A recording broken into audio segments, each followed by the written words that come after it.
Je vous retrouve pour une dernière vidéo dans la section grouper dégrouper pour vous montrer quelque chose d'assez intéressant qui est la possibilité de faire des sous-totaux. Alors, c'est une fonction qui est assez importante parce que vous la retrouverez dans les tableaux dynamiques plus tard. Et donc c'est quelque chose dont on le reverra, donc, mais il faut le maîtriser. C'est la possibilité de faire des sous-totaux automatiquement dans Excel en utilisant donc un groupage automatique. J'ai recopié le tableau des fois précédentes en rajoutant une colonne année, donc qui va nous permettre de faire un sous-total par année. Donc la colonne année prend juste, c'est juste l'année 2012, 2013, 2014. La colonne mois maintenant ne contient plus que le mois. Et on a toujours les ventes pour cette colonne. Donc l'idée est très simple, c'est vous sélectionnez la plage de cellules à laquelle vous avez affaire et vous cliquez sur sous-total dans l'onglet données. Et en fait, Excel vous propose automatiquement de faire un sous-total, un nouveau sous-total à chaque changement d'une des colonnes. Donc, en l'occurrence, ça pourrait être mois, ça pourrait être vente, mais ici c'est année, puisqu'on veut faire un sous-total à chaque nouvelle année.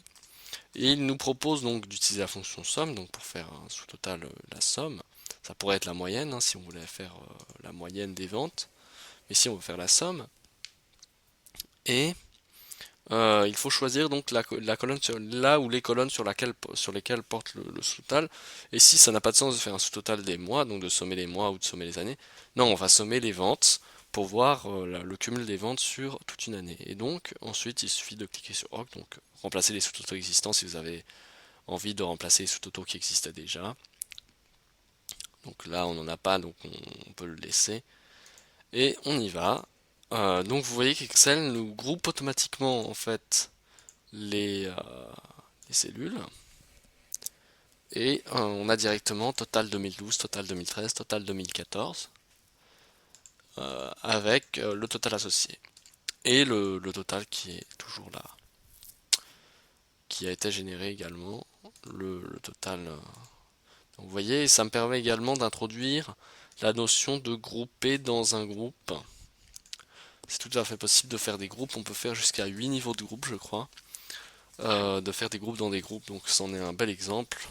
Et je vous invite à bien comprendre cette notion d'effectuer des groupes à différentes échelles. Donc ici, un groupe total, un groupe pour chaque année, et ensuite les cellules pour les mois. Voilà, donc ça clôt notre section sur le groupage, qui est une notion quand même relativement importante puisque vous l'utiliserez dans les tableaux dynamiques.